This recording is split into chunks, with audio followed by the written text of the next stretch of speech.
à tous, merci beaucoup. Bienvenue à cette deuxième édition des Essentiels de la Data. Donc, je suis Karine Lucas, directrice générale d'IProspect en charge de la data. Je dirige IProspect Data Consulting, qui est un cabinet de consulting intégré à l'agence IProspect et spécialisé sur les sujets data. Et écoutez, je vous présente Pierre Calmar. Bonjour. Que beaucoup connaissent, qui est notre CEO sur iProspect et le patron du pôle média, data et performance sur Dentsu. Alors pour ceux d'entre vous qui ne connaissent pas les essentiels de la data, c'est vrai qu'on est encore jeune, ce n'est que notre deuxième édition.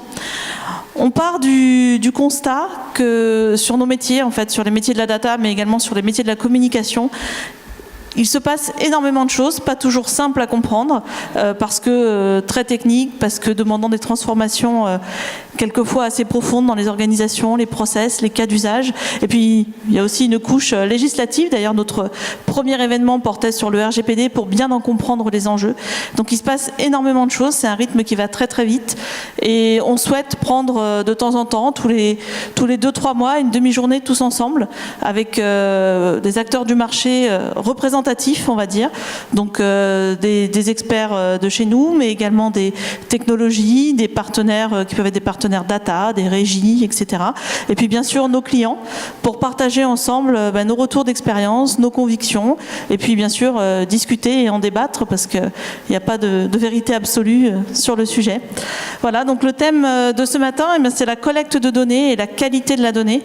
C'est vrai que c'est le socle de tout ce qu'on peut faire en data, c'est quand même d'avoir avant tout une collecte qui soit de qualité, parce que baser les meilleures stratégies, les meilleures analyses sur une donnée qui est fausse ou en tout cas pas 100% juste, c'est pas forcément très utile. Alors on peut penser que c'est des choses qui existent depuis très longtemps, qu'on a fait le tour du sujet, que maintenant la collecte de données, c'est plus forcément un sujet. On entend quelquefois des acteurs qui nous disent vous inquiétez pas, c'est pas le problème, les tuyaux se branchent et puis tout va bien en dessous. Et puis voilà, travaillez vos cas d'usage, travaillez vos scénarios et nous on fera en sorte que ça fonctionne, mais c'est pas toujours si simple que ça. Donc on voulait faire un petit temps de pause ce matin et puis revenir sur tous ces sujets. Donc, je ne vais pas prendre plus de temps. Je vais laisser Pierre faire sa keynote d'ouverture pour nous donner un peu d'inspiration et une vision sur la donnée. En fait, ça tu t'en fous, Karine, parce que c'est à toi de présenter ce truc. Enfin bon, vous aurez compris, c'est l'agenda de la journée, voilà, la matinée. Mais on va, voilà.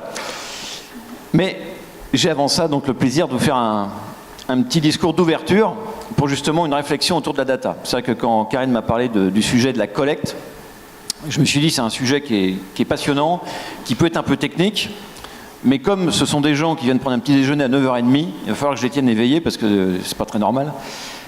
Et comme je parlais à 10h, je me suis dit que j'allais devoir vous réveiller dès le départ. Donc j'ai simplement pris la décision de vous poser quelques questions et de vous faire un petit keynote en forme de, pas de quiz, mais je vais vous poser des questions, ça va vous maintenir éveillé. Donc la première question, à votre avis, qu'est-ce que c'est? Une vache? Eh bien non, ça c'est pas une vache, c'est l'image d'une vache qui est projetée sur un écran. Parce que pour voir une vache, il faut aller dans la campagne, se balader, renifler le truc et avoir effectivement la chance de pouvoir se balader à l'air libre. Ça, c'est pas une vache, c'est une image. Alors c'est une sorte de paradoxe que Magritte avait très bien décrit dans ce tableau que tout le monde connaît, qui porte un magnifique titre d'ailleurs. Est-ce que quelqu'un connaît le titre de ce tableau? Incroyable. Ce tableau s'appelle « La trahison des images ». Et vous voyez, justement, c'est exactement le point, c'est que l'image trahit. C'est-à-dire que l'image n'est finalement qu'une data, qui est une data qui représente certes quelque chose, mais qui n'est pas la data elle-même. Et c'est un élément qui est extrêmement intéressant. Alors, ce qu'il faut voir dans le monde de Magritte, qui est le monde du XXe siècle, qui est finalement le monde dans lequel je suis né, c'est qu'il y avait une dualité extrêmement claire entre la réalité et la fiction. Il y avait quelque chose de très rassurant, une certaine clarté entre le réel et sa représentation.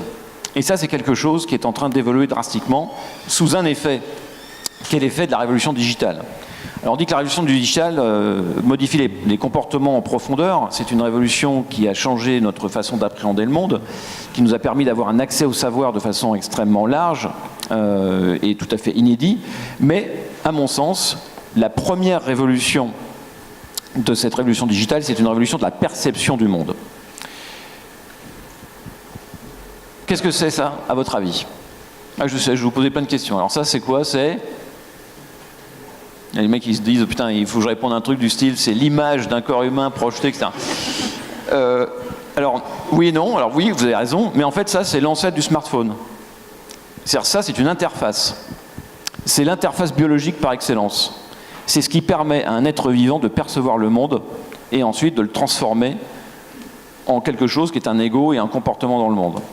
C'est avant tout une interface. C'est la première interface, l'interface biologique, celle qui a existé dans les animaux d'abord, puis l'être humain qui est une sorte d'animal un peu malade qui cherche à dominer la planète.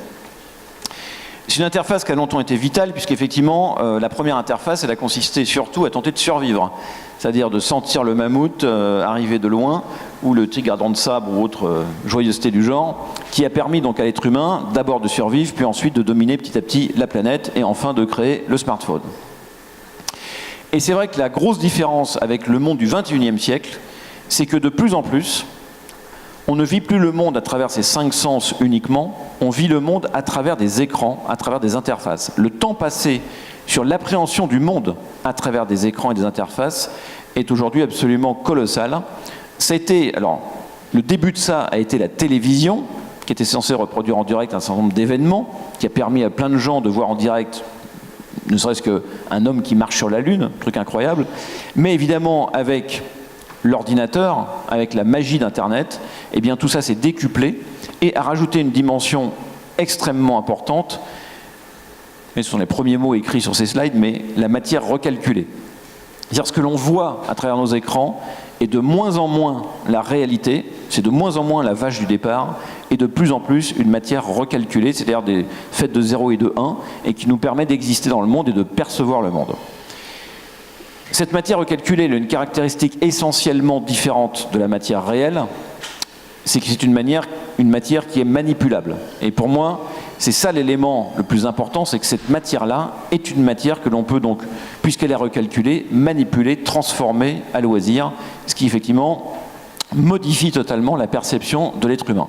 Parfois, ça peut être extrêmement positif et très ludique, et d'ailleurs on l'utilise énormément comme ça, c'est-à-dire qu'on va modifier cette matière et puis on va créer des jeux vidéo de plus en plus criants de vérité, aller sur de la 3D, s'immerger dans des univers finalement tout à fait nouveaux, et on va pouvoir jouer avec ça et tromper son cerveau de façon consciente pour justement pouvoir profiter de cette magnifique révolution technologique. D'autres fois, on arrive sur des choses qui sont déjà un peu plus limites, puisqu'on va utiliser cette matière pour recréer, par exemple, ces deux acteurs qui, dans Rogue One, pour les spécialistes de Star Wars, par exemple, eh bien, n'étaient même pas présents sur le tournage, puisque ces deux acteurs n'existent pas. Ou même pour Carrie Fisher, paix à son âme, n'existe plus du tout. Donc on a recréé ces acteurs à partir de rien, à partir d'images, à partir d'ordinateurs, et donc on est dans une logique qui laisse la place fondamentalement à ce que j'appelle l'ère du doute. L'ère du doute, c'est justement le fait de se dire, est-ce que ce que je vois est encore réel ou pas ? Puisqu'effectivement, on est dans ce monde où le recalcul de cette matière, eh bien, fait que on ne sait même plus si ce que l'on voit est une réalité ou pas. Tout ça, évidemment, modifie profondément la façon dont le cliqueur perd ses piles, puisque j'appuie, il ne se passe plus rien. Ce qui est quand même très moche. Mais c'est sûrement la matière recalculée qui fait que mon illusion fait que je vois cette image, mais qu'une autre se passe dans votre esprit. Bah, sinon, il peut pas. Le débat sera parfait. Est-ce que vous savez ce que c'est, ça ? Question du jour. C'est un jeu de la Française des Jeux, Gratinou, qui a été fait pour les enfants, qui ne coûte que 20 centimes, et qui a été voté par les députés pour justement, pour la première fois, laisser libre accès à des jeux pour les moins de 18 ans. Et donc, qu'est-ce que c'est que ce truc ? C'est une gigantesque fake news. Mais il y a beaucoup de gens qui l'ont cru. Donc ça a commencé à se répandre sur les réseaux sociaux. Alors je prends cet exemple-là, évidemment, parce que déjà, c'est l'un de nos clients, mais il y en a plein d'autres, des fake news. C'est-à-dire que plein de gens croient des choses qui n'existent pas. Et aujourd'hui, les choses sont tellement bien faites, et je peux vous garantir qu'il y a tout un site qui explique parfaitement ce qu'est Gratinou, qu'effectivement, on peut tout à fait y croire de façon extrêmement simple. Si ça se trouve, Notre-Dame n'a pas brûlé hier soir. Bon, malheureusement, je crains que si. Mais aujourd'hui, on serait parfaitement capable, d'un point de vue technologique, d'imaginer pouvoir donner l'illusion de ce type de scénario assez facilement. Et donc, on est entré dans une ère qui est pour moi l'essentiel de la révolution digitale, qui est une révolution de la révélation. Pour moi, c'est ça l'élément essentiel, c'est que Internet a permis de révéler. Donc Internet a permis de révéler plein de vérités, et donc on voit aujourd'hui à travers Wikileaks, les Panama Papers, etc., une sorte de monde derrière le monde, mais qui était, on va dire, une réalité derrière la réalité. Mais de la même façon, Internet a permis de créer un monde nouveau et toute une logique nouvelle dont la véracité n'est absolument pas prouvée. Et tout ça produit effectivement une logique de défiance. Les citoyens consommateurs, aujourd'hui, se méfient des gouvernements, des institutions, des médias et évidemment des marques. Je dirais qu'il y a un acteur que je n'ai pas décrit ici, qui sont les plateformes digitales, qui sont au centre de ce jeu et qui évidemment véhiculent l'ensemble de ces informations. Et aujourd'hui, on a vu avec l'histoire de Cambridge Analytica par exemple sur Facebook, que les plateformes elles-mêmes sont devenues extrêmement suspectes. Qu'est-ce qu'elles véhiculent? Quel message? Quelle est leur responsabilité? C'est aujourd'hui une question qui est devenue absolument essentielle. On peut se demander pourquoi autant de méfiance dans un monde qui pourtant, sur le papier, n'a jamais été potentiellement aussi libre. C'est vrai qu'Internet a cette espèce de capacité à faire exister une liberté nouvelle, une liberté à la fois d'expression et d'information qui n'existait pas auparavant. Et donc c'est très paradoxal de se dire en permanence, mais finalement, comment je me prive de ma liberté alors même que je suis sur un terrain de jeu qui n'a jamais été aussi ouvert.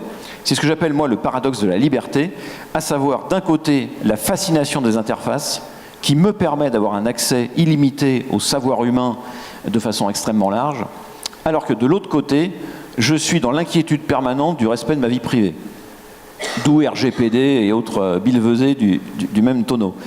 C'est-à-dire qu'on est face à ce paradoxe immense qui est que on est sur un terrain qui n'a jamais été aussi vaste et un potentiel de liberté extrêmement fort, et en même temps, on est dans l'inquiétude maximale en termes de respect de sa propre liberté, de sa vie privée.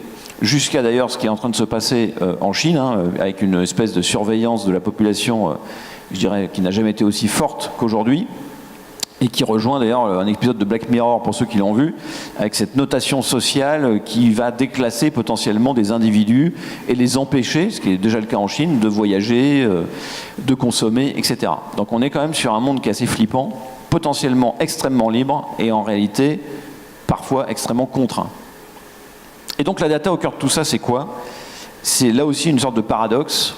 C'est un objet de connaissance fabuleux et en même temps un moyen de manipulation. Et la data et toute la littérature qu'on a aujourd'hui sur la data, toutes les interrogations, eh bien, portent sur cette espèce d'ambivalence de ce nouveau fuel, si je puis dire, de nos économies d'aujourd'hui. Tout ça nous amène à une question essentielle, qui est quel est le rôle de la data? Parce qu'une fois qu'on a posé l'ensemble de ce paysage, finalement, tout le monde parle de data dans le marketing, mais si je suis un marketeur, si je suis patron de marketing d'une boîte, quel rôle je vais donner réellement à la data? Ben, en fait, je vais le résumer en une seule phrase très simple: générer de la confiance. Pour moi, c'est un élément essentiel. On vit dans un monde de défiance absolue. La data doit être un générateur de confiance. Et quelles que soient les questions que vous posez autour de la data, c'est le point clé qui doit guider finalement toute la réflexion, y compris donc les technologies que vous allez derrière utiliser.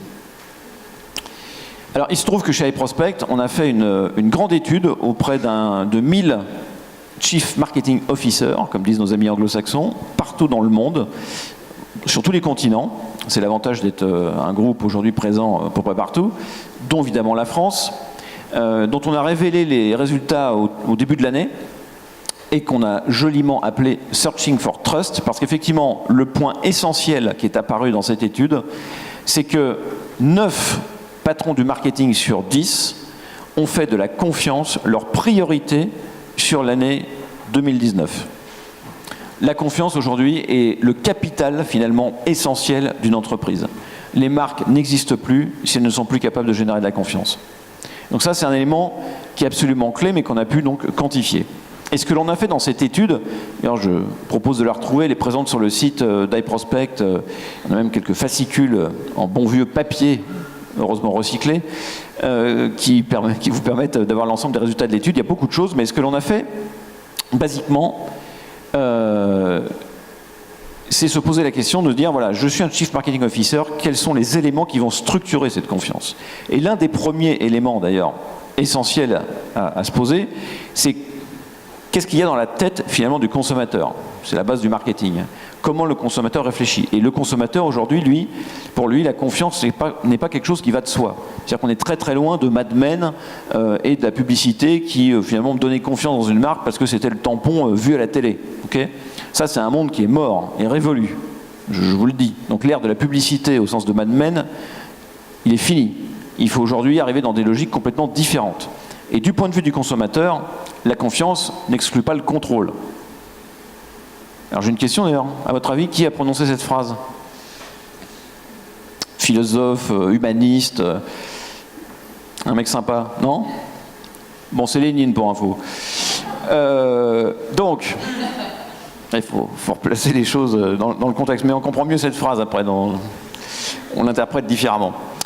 Et donc, dans cette étude, nous avons cherché à déterminer ce qu'on a appelé l'équation de la confiance. Et on a cherché à le quantifier. Et donc, les trois grands piliers de la confiance, et ça, c'est les CMO qui nous le disent, sont en 1, la crédibilité.